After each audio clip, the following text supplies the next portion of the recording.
episode of Ask a Sex Therapist.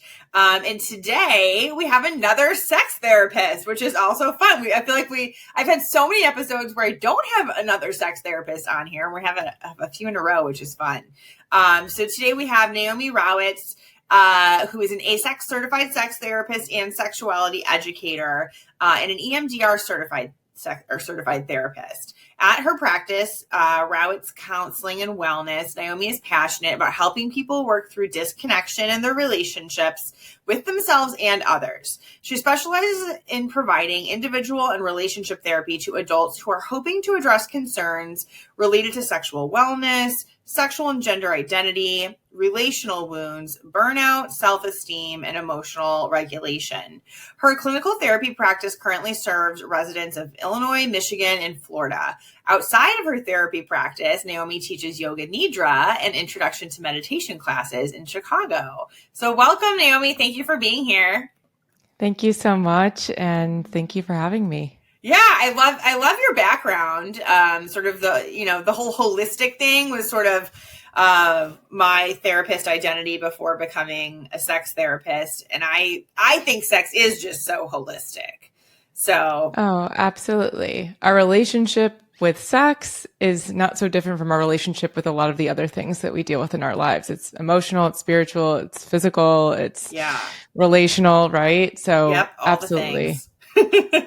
So how did you get into this work? I always like to start with that. Like, was it sort of a linear path for you? Did you know you wanted to do something related to sex, or how did you wind up here?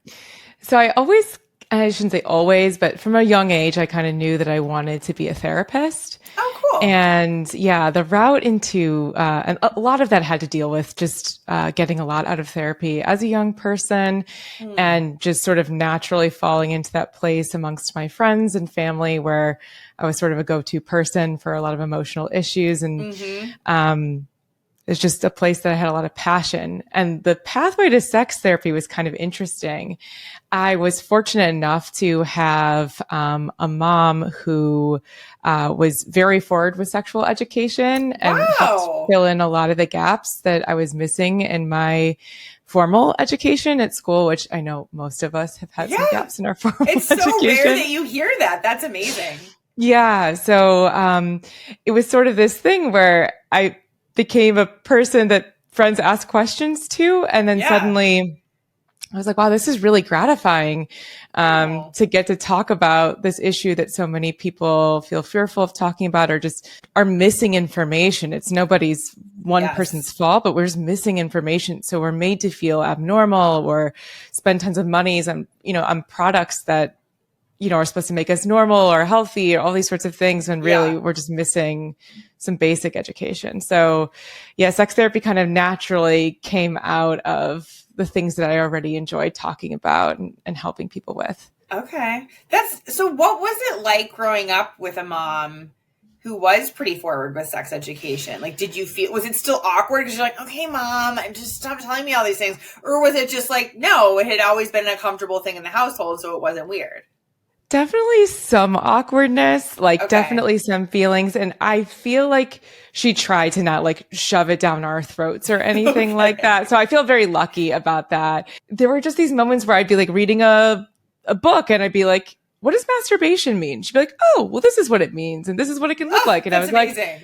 I'd be like, turn red. Like, oh my gosh, I don't know if I wanted to have that conversation with you right now, but so it was a little uncomfortable, but I have so much gratitude for how easy that made it for me to ask questions when I was having real struggles or concerns about things that were happening in my relationships or in my body. So it was awkward still, but less so. That makes sense. Yeah. What does she think about you doing this work? I think she's really proud of it. I think I think she is proud of me. And I'm lucky that she gets to kind of hear about and see me go on this path. So that's so cool. Yeah. I love that. Okay. So now let's get into a little bit more of our official topic for today. So we're going to be talking about mindfulness and presence when it comes to sex, but also the absence of those things and really how common that is. Yeah. like, I feel like I'm a pretty aware person, but I definitely have moments where I'm like, oh my God, I am so into my phone today. Like, I'm so distracted. Yes. Like, I drove by my Pilates studio the other day and I was like, oh my God, Heather, like, focus. Like, you arrived at the studio and you'd forgotten how you got there? No, like, I just drove by, like, I missed the turn. Oh, yeah. And then I was like, wait, where am I now? And I was like, oh my God, I drove past it. I have to turn around now. So, yeah. It's a great example of just how much is in the mind on a day-to-day basis. Yes. And this is one of the things that I love that you offer that example. It's one of the things that I love to bring up when normalizing how common it is to feel really distracted when you're having sex, because this is what the mind can look like throughout the day, right? Yeah. Throughout the day, we're multitasking, we're juggling, reflecting on a conversation we just had, planning for a conversation we're supposed to have, right? Like, we're looking back, we're looking forward. It's really hard to be in the now. It's so true. And so what? All of a sudden you are, turning the lights down in your room to have a solo sexual experience, and all of a sudden those thoughts are going to go away, or your partner is, making moves to turn you on, and all of a sudden we're fully focused on sex. But that's sort of, I don't know your experience with this, Heather, but that's sort of my experience of observing what I see in the media, books, movies, et cetera, is this sort of expectation that when we're shifting into the sexual mindset, that we're turned on, we're excited, we're fully in our bodies, we're passionate. That's the only thing on our mind when, I'll be the first to admit there are many times where I'm trying to shift into a sexual headspace and I'm thinking about, oh gosh, I didn't get to do the laundry and I really wanted to do that. Or, oh, I forgot to respond to those emails. And when am I going to do that? I guess I could do that after this, right? It happens. We have those thoughts. They just show up. Yeah. I think especially, I mentioned before we hit record that I have ADHD, and, having a very non-linear mind, sometimes it's just like great ideas just pop in there and I'm like, oh, I don't want to like pause and like write something down, but then I don't want to forget it, and then there's sometimes that like inner conflict or wrestling with yourself about what you do want to be giving your attention to. Absolutely. Like that, you're describing the meta-emotional or metacognitive experience that a lot of us have. We go into a situation, especially a sexual situation, where we are telling ourselves a story like, if I'm really attracted to my partner, if I'm really going to have a good sex life, I'll feel fully focused on this. Yeah. So the second that we have a distracted thought, there's that meta thought or meta emotion, the meta thought of, I'm not supposed to be having this thought now. And the meta emotion of frustration, irritation, sadness, anger, all the things. Right. Like, what's wrong with me? Why can't I should just be into my partner's great. Why can't I just be into them? Yeah. Exactly. And so that's where mindfulness practice can be really useful. Because I don't know if I should speak more to that now, or if you have. You can jump in. I think that I also just wanted to say, I like the phrase you said, sexual mindset. So I think that like, as people are listening to this episode, I kind of want them to think about that. And one of the things I talk about a lot is that like mental foreplay. And I think it's kind of what you're saying is like the transition from I'm working, I'm doing laundry, I'm, going about my day to like, ooh, sex mode, and I think that transition is very interesting to me. Absolutely. Yeah. So what are your thoughts on that? Like if someone's kind of like, I know I'm a little distracted or I'm not feeling the most grounded today, but I want to be sexual with my partner. What are your thoughts on the transitioning your mindset? Yeah. So to speak more broadly about mindfulness is the practice of being non-judgmentally, or if not non-judgmentally, at least curiously or open-mindedly aware of what is actually happening in the present moment.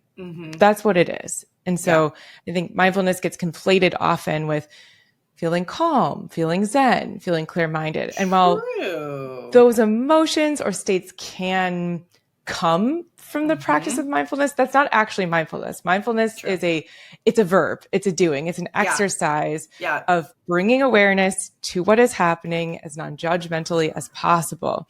So when you say like shifting to this sexual mindset and having these thoughts of, I want to be there, but I'm not really there. Right. A mindful practice could simply be acknowledging that that is the state that you're in as non-judgmentally as possible. So it might be like, I'm having trouble feeling like I can get into a sexual mindset today. That's a thought that I'm having right now. Sometimes I have those thoughts.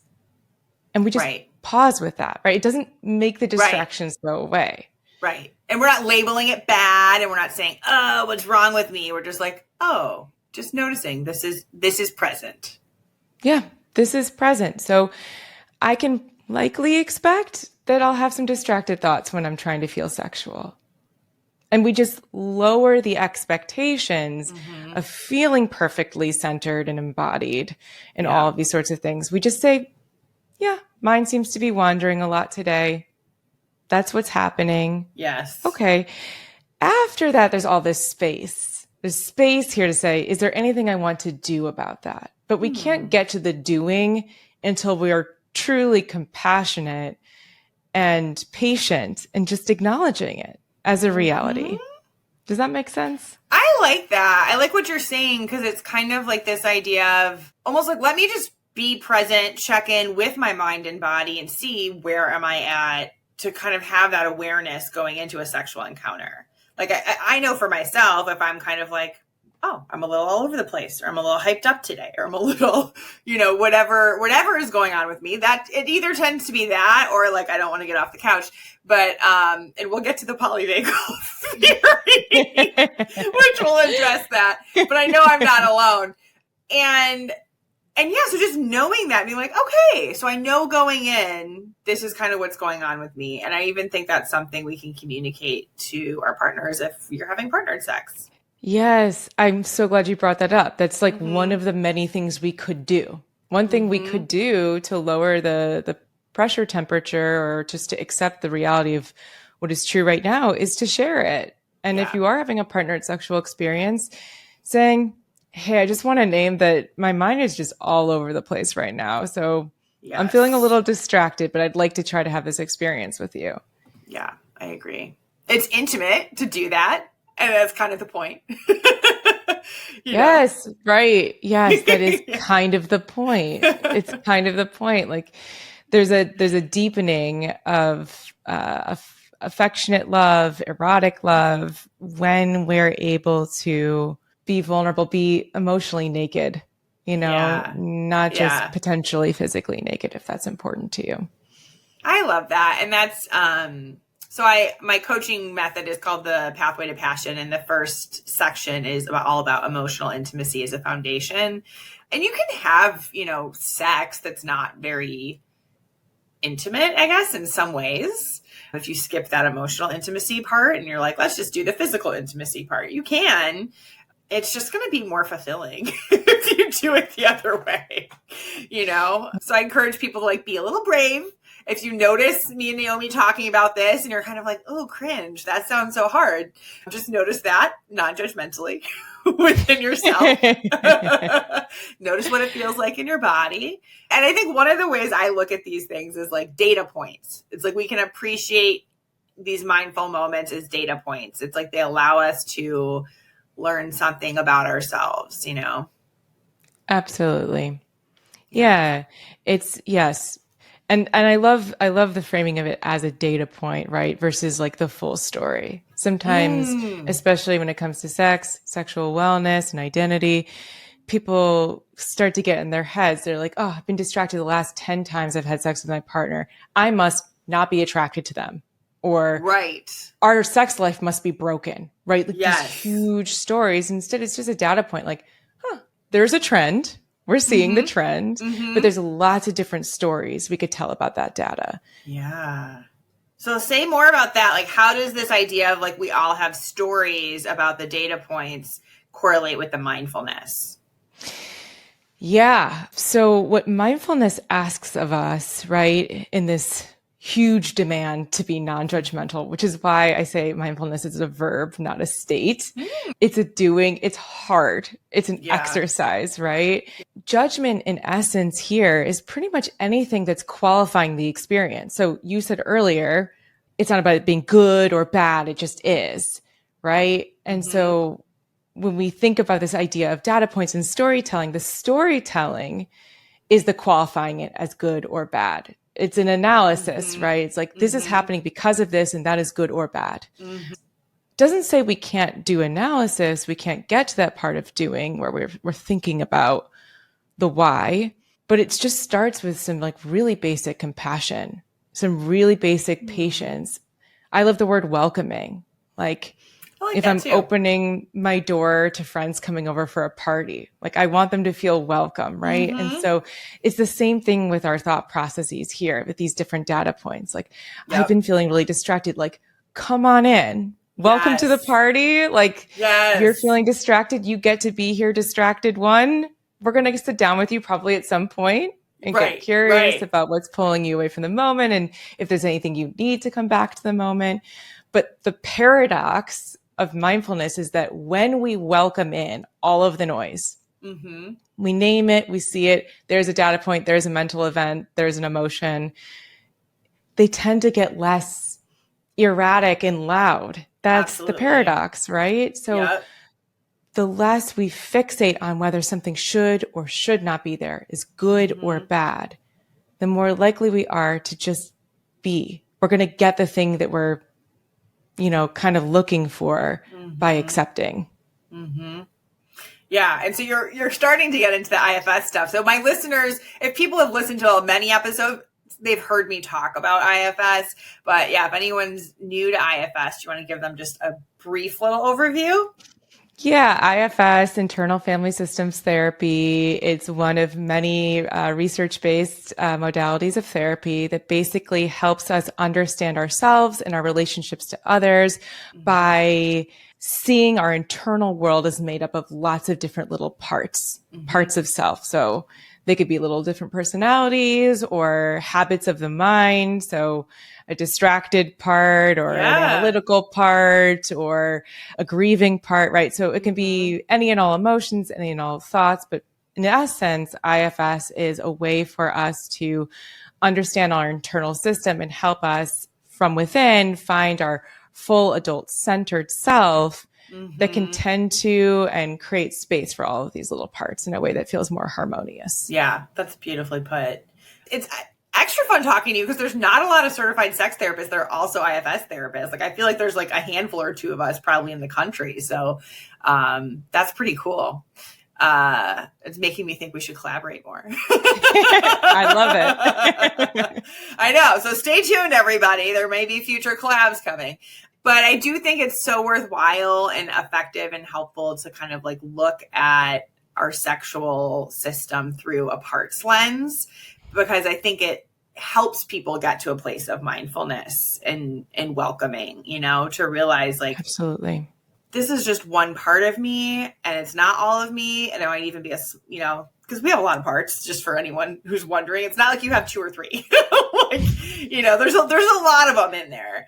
If anyone's watched Inside Out or Inside Out 2, that's basically what we're looking at, but just more parts. Mindfulness is really infused into the IFS model.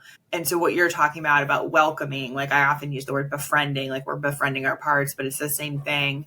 And like what are some of the parts, I guess, that you see come up often with clients that maybe take them out of the present moment in their sexual experiences? That's such a great question. And I welcome you to add to that because I'm sure we both have like a breadth of experiences with this. One of the parts that I see most often is a part that is really performance oriented. So some might call it performance anxiety, but in general, I see this a lot. First of all, we talk about sex often in our culture as like sexual performance. So already the word performance is baked in. We're kind of screwed from the get-go with that framing, right? Right. But we have these parts that like want to perform, that have these expectations about what their body should look like or should do. I should have an erection at this point. Yes. I should feel aroused by my partner touching me here. I should be able to orgasm. I should be able to not orgasm right away. Right. So there's this slew of expectations that come with being sexual that we have our lovely culture to thank for. And so those performative parts show up. They're really loud. They're really present. They're kind of constantly watching or analyzing. I have clients who have talked about wanting so badly to just enjoy being sexual, not wanting to feel badly about their body, but just feeling the intrusion of those parts. And that's what makes those parts sometimes really hard to love or befriend, because we feel so frustrated with them a lot of the time.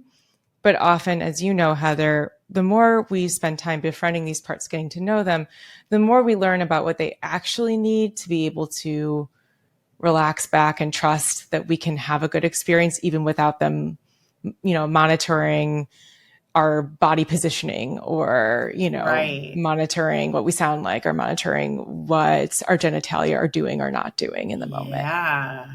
So hear from those ones a lot. Yeah.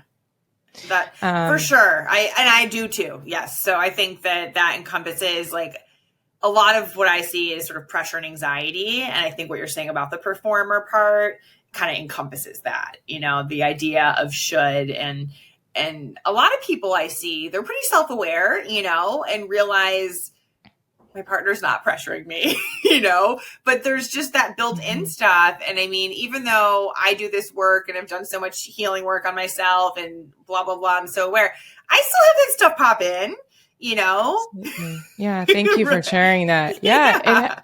It happens to most of us. I mean, it really does. It's a constant unlearning of damaging material that we have to do. Right. Yes. So yes, building that into the expectation, you're probably going to have intrusive thoughts like that can already lower the temperature a little bit. Right. I also am hearing more and more, especially from my femme clients, my cis women, my trans clients, my non-binary clients, this component of energy conservation and protection. So a lot of times the parts that will show up, especially just before trying to be sexual or thinking about having sex that takes them off the path, are the ones that are like, this is going to cost too much energy.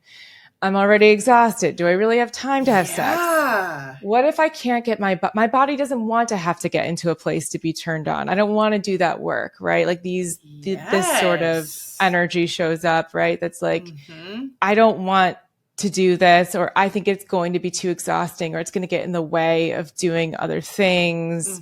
So I'm just going to kind of bow out the second things start to feel hard. So those ones, I also hear a lot from I work with a lot of folks who self-identify as high achieving or are in very high stress caregiving roles, both personally and professionally. And I hear a lot from productivity parts, right? Productivity distractors that are like, we've just got to think about other things. We've got to think about the next 4 or 5, 10, 20, 800 things that are going to happen right after this, right?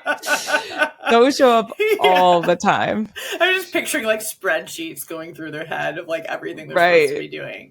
I have some strong productivity parts too. So yeah, I think it's, and I've also seen with clients where just the time that sex might take, whether it's solo sex or partnered sex, is sort of anxiety provoking. It's okay, but that's not getting shit done, okay. So I'm supposed to just take this half an hour, however long, 5 minutes, I don't know, and just relax and have fun. It's almost this foreign concept, Yes. And it's that same shifting into sexual mindset is really an ask to shift into a playful mindset. Yeah. Or a joyful mindset. And that's really hard. That's really, really hard to do just in the middle of busy life. And especially with how stressed out people are with the current political and social climate. Oh my God. Everyone. I'm hearing it's we're sex therapists. People aren't coming to us for their general anxiety, but it's just creeping into every aspect of life. How can it not, Yes. How could it not? Yeah. How could it not? Yeah. But hearing you say that, it's so sad. It's so sad that it's oh, okay, well, of course people are going to have a hard time with joy and rest. And I'm what is wrong with that? That was maybe a little judgment part that snuck in there. Yeah. Come on, people. But it's not like, it's like a more of a collective, like, I don't know what maybe there's like a grief part of me or something that's like, like big sigh there of, this is where we're at as a collective. And so I think it's like, I guess approaching that mindfully, it's like, okay, can we practice acceptance like with where we're at and not make it be terrible, but then at least consciously choose, how do I want to respond to this? What is in my control? So for me, one thing I do is I've been taking improv classes. So that's been really fun and very playful, and joyful. And, but I'm also single and don't have kids, you know what I mean? And so I think people have so many demands on their time. And what I see is that a lot of people, especially with kids, kind of don't know how to fit that in. Right. I mean, we are time scarce. Right. That's the truth. And I too do not have kids. Mm-hmm. And I feel deeply for those who have kids, who are just feeling the time scarcity of balancing work and home life, and then somehow play is supposed to fit in there. But I actually think we have a lot to stand to learn from kids when it comes to Oh my gosh, that's so true. Or, so whether you have kids or not, right? Reflecting on your own childhood. Mm-hmm. I'm a pretty big games person, like not necessarily all the board games, but I do love playing games in general. Yeah. And I use this parallel with sex all the time, that when we're so outcome focused, I want to feel an orgasm. I want to know that my partner orgasmed. I want I want to feel connected, and it has to come in this form, right? Right. That takes us out of the sexual experience. The same way that if I sit down to play a game of categories, with my friends, or I love Ticket to Ride, right? If I sit down to play these games and all I can think about is, how do I win? How do I win? How do I win? Yeah. I'm going to have some fun. I will. And certainly if I win, there'll be that moment of joy. Yeah. But there's the whole experience of playing the game is really the fun part. It's the strategizing. It's the laughing. It's whose turn is it? It's all of this stuff that's happening between starting and ending that really is why I like playing games. And certainly sitting with kids, watching kids try to play a game or be imaginative, kids are naturally doing improv all the time and make believe. That's my thing. I'm basically I'm paying someone to help me be a child for a couple hours. Yes. And you're paying them because you've been forced to unlearn how to do that. I know. You've been forced to unlearn. There's too many demands to just be in that space all the time. Mm-hmm. So I love you bringing that up, that's one way to access it. And I would encourage anyone listening to think about, what are your activities that you just like to do? They don't have to be the most time intensive, working on a big jigsaw puzzle and doing that for 10 to 15 minutes. Yes. Again, the joy is not, yes, there's an amazing moment when the puzzle is done. You're like, oh my gosh, look at it, right? But there's the fun and focus of doing it even in small bits. So whatever that might be, trying to remember that sex can feel like that when we drop the expectation of certain outcomes. Yeah. Yeah. I think that's a good point. I also like the idea of having a transitional activity after work. If you notice that you're kind of revved up and you're wanting to be present with your family or to be present for sex, to go on a short walk or do a 15-minute guided body scan type of meditation, or listen to a song and dance, just all of those recommendations are great. I'm a big fan of the emotional cycle completion through a playlist, make your own emotional mixtape. So I have several of those. Yeah. Right. So if you're feeling really irritable, maybe you start with some anger songs. You start with some anger songs, and then you drift into maybe your sadder songs or your calming songs, your uplifting songs, playing with what needs to happen in your emotional cycle. So you might be driving home from work super revved up. The last thing that's on your mind is trying to have sex with your partner. Right. And yet there might be parts of you that want to have sex, Mm-hmm. And so it's not about like forcing your body into like being playful. Like you must feel playful and joyful, go do it. Right. It's sort of this like, oh yeah, I want to. I feel very little desire right now. Mm-hmm. How do I want to tend to my body and just see what happens next? And that might mean that I decide not to have sex. Right. I love that. And I think what you just said kind of made me think about sex as a playlist of emotions. Like you could have sad sex. What if you have sort of sad sex or just sort of like sentimental and just sort of like melancholy, you know, like whatever. It doesn't always, and sometimes people have makeup sex where it's almost like they're doing their emotional resolution through the sex. And that's never really been my thing, but I'm sure it's some people's thing. And maybe sometimes it is joyful, but I like that idea too, that it's a form of self-expression. Yeah. You know? Yes, it is. And we push so hard. You're supposed to feel calm. You're supposed to feel totally centered. You're supposed to feel totally embodied. You're supposed to feel totally pleasurable. Like the more we can drop these supposed tos, I think the better off we feel, but that doesn't come easily. It doesn't. It takes time. And I think it's also about, you know, when it's it's always nice to practice with just yourself, honestly. But maybe you notice like, okay, here's how I'm feeling emotionally today. What kind of self-touch feels nice? You know, there might be days where it's like, oh, I just want to do movement and that's what feels nice. There may be days where you want to like sort of caress yourself or do one of those head tingler things that I think is like a head orgasm. Yeah. Everyone should have one of those. Or maybe you're just like, I'm going to give myself a foot rub. You know, it doesn't always have to be fully sexual touch either. Yeah, I totally agree.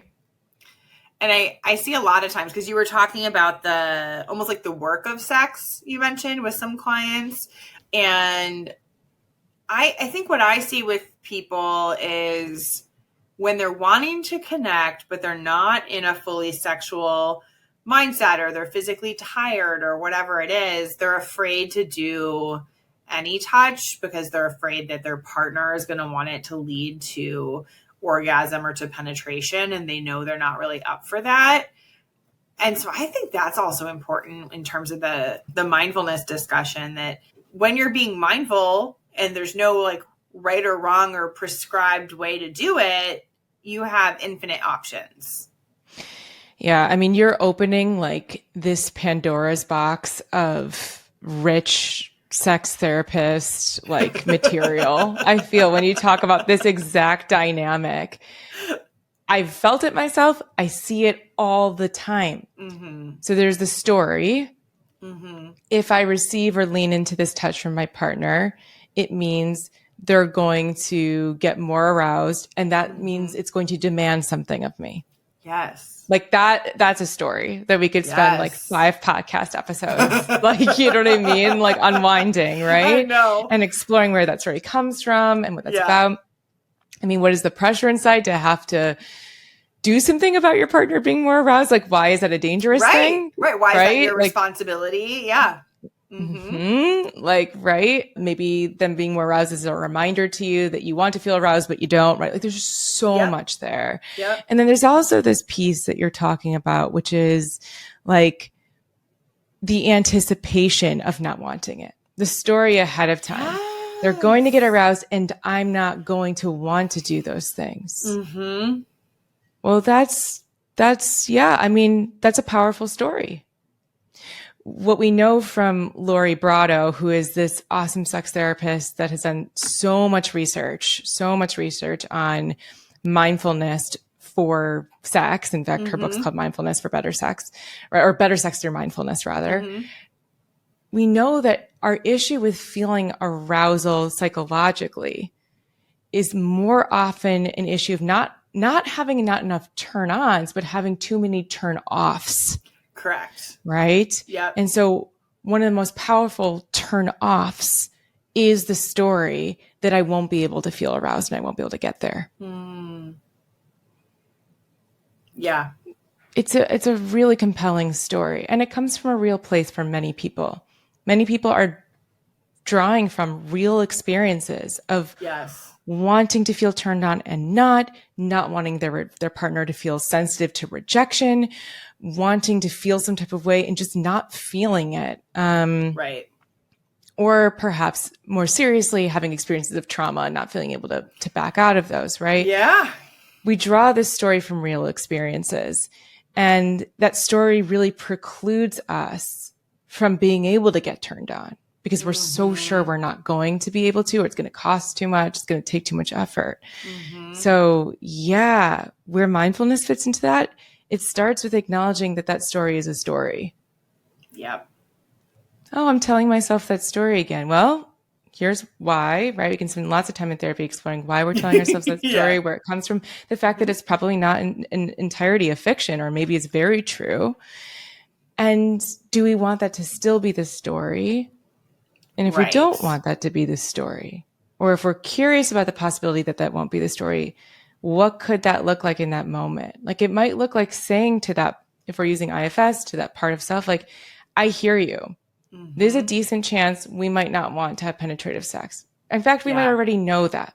We might know that we don't want to have penetrative sex. And so is there another game we'd like to play? Like, you don't want to play Monopoly. Do you want to play Ticket to Ride? Are there other games, right? Yeah. Are there other things? Right. Maybe go fish today. Yeah. And of course, there's all that couples work, right? That's hiding there in the wings of what's going on between the two people, that it feels like such an expectation and there's so much pressure. So yeah, I love that you brought that up. I know I'm rambling a little bit. No, I think this is so helpful. And I'd like to actually go a little bit more with this example, because I think that could be helpful to people. Like, if you notice yourself in a story, or like, I think the anticipation part is really important, like the anticipatory anxiety, where it's because it's not in the moment. It's not presence, it's kind of like, I have pre-decided how I will feel in 10 minutes. Well, you don't know how you're going to feel in 10 minutes. Right. And you might be like, yeah, but this is how I always feel, and this is what's happened the last 30 times. And so then that's what we call arguing for your limitations. Yeah. But that's such a good point, right? From that part, the part that says, but this is always how I feel. Right. Super valid, right? Super valid. Right. We're not here to disagree with that. We're not here to say you're just that's just in your head, right? Like, no, that's real. Yeah. If you haven't, like, it actually has happened the last 30 times. Yeah. It maybe has. And so then we get to be curious about, like, what if that didn't have to be the outcome? Would you be interested or curious if we could not see our partner's arousal as a signal of, oh, fuck, I gotta turn this guy back off before he gets too turned on, right? Or I gotta find a way to not be in this. What if that signal of their arousal wasn't a demand on the body, wasn't a demand on the relationship? What if it could mean different things? Yeah. Right? Yeah. But that takes time. It takes time and effort. So I don't mean to be here speaking on this issue and say, just accept it. Right, it's fine. cool. Yeah. No, but micro things we can do is, when that story pops up, attend to the body, notice. We were kind of briefly mentioned polyvagal theory, right? Notice where our nervous system is. Maybe our nervous system is in a I can't state, which we would often think of as, just to speak very broadly about polyvagal theory, it's a way of understanding how our nervous system, our autonomic nervous system, shifts throughout the day. That I can't space is often a signal of dorsal vagal activation, which is our collapse. Sometimes it's freeze, sometimes it's just dissociated or depressive, fatigued. I can't is a very specific state. We can do movements with our body that are kind and compassionate when we're in that I can't state. It might be literally rocking ourselves like a baby. It might be just gentle, slow movement. It might be things that are maybe activating into a different nervous system state. Like, maybe we watch a video that makes us laugh, and that triggers what we call ventral vagal state. Or maybe we do a little bit of exercise or playful wrestling or something with our loved one, and consensually, of course. Yes. And that gets us into the sympathetic nervous system, sympathetic activation, right? So, right, we can't just unwind that story. We're not trying to force that story out of the mind. We're instead trying to be curious, welcoming, and opening to the fact that that story is here, learn more about it, and then maybe experiment with small movements that we're consenting to with ourselves in our own body. Yeah. And just seeing how it feels. There's no end goal where you have to get aroused. It's just, okay, that's the story. We're pretty sure we're going to end up there. Is there anything we'd like to do to experiment with potentially ending up in different places? Yeah, I think what you're saying, and I guess I was hinting at this earlier too, but hearing you say it is helpful because it's kind of like when we at least entertain the idea that like we don't know what's going to happen, and when we accept all the parts, even the ones that we know aren't super present in the moment, and when we kind of remove some judgment, I think what you're kind of saying is like, again, infinite options become possible. Because what happens when we're stuck in any kind of anxiety is like we kind of narrow our field of view instead of having this expansive view. It's like, this is what's going to happen. And this is also my whole identity, and it's terrible. Yeah. And so it's kind of like I think of like a horse and carriage with the blinders on, and it's kind of like taking the blinders off the horse and seeing like, I have this whole expansive experience that can look a lot of different ways. Yeah, I really like that metaphor. I use a similar one, especially we're both glasses gals. Yeah. I use this often with my clients who have glasses or contacts. Like if the part that is like driving the bus for me is fully, we use the word blended, right? But fully consuming me, fully driving. It is the most powerful story that is being told in my mind, right? Yeah. It's kind of like I'm wearing those glasses. Right. And the ability to just go, that's a story. Just removes them like a quarter inch off my face. Then it goes, yeah, but it's a true story. And then I go, yeah, I believe you that this has been true many times. Right. Right. And then it's like, tell me more about it. And then, then I'm like noticing the parts apart, and I know I look really goofy right now, but eventually the idea is like, maybe it's here. Right. Maybe the sexual experience is here. So I still like, sometimes I'm like kind of looking through my glasses this way. Right. And for those of you who are just listening, I'm just gently kind of pulling my glasses a little bit more and more forward on my face until maybe they're halfway off my nose. Yeah. We're not trying to get rid of stories that come from real places, right? We're not trying to get rid of parts. We're trying to help our parts know that we, centered full adult, can make good calls for ourselves. Yes. And that we will leave situations that don't feel good. Yes. Yeah. I think that self-trust is a big part of the solution to everything. Yeah. The solution to everything. Just everything. So even if you guys are having a totally unrelated issue, it's still helpful. So, okay, I want to be mindful of the clock as well, but this has been such a wonderful and like rich discussion. It's been like an absolute pleasure having you on, Naomi. And if people are kind of like, yeah, this Naomi chick is cool, like where can they find you? How can they connect with you? Yeah. So thank you, Heather. This has been an absolute pleasure to be here too. I have a private practice, as Heather mentioned at the beginning of session. I serve any residents of Michigan, Illinois, or Florida. You can find me on my website, which is my last name, Rawitz, and the word counseling. So rawitzcounseling.com. Okay. And I believe my website will be linked there. And certainly if you ever want to take a meditation class, yoga nidra, I teach that at Intuit Healing in the Logan Square neighborhood in Chicago. Oh, cool. Yeah, I love yoga nidra. It's amazing. You get to go in kind of a nice little trance state and just like really zen out. Yes. All right. Well, we will link to that if you guys want to connect. You all know where to find me, and we will catch you next week on another episode of Ask a Sex Therapist. Thanks, everybody.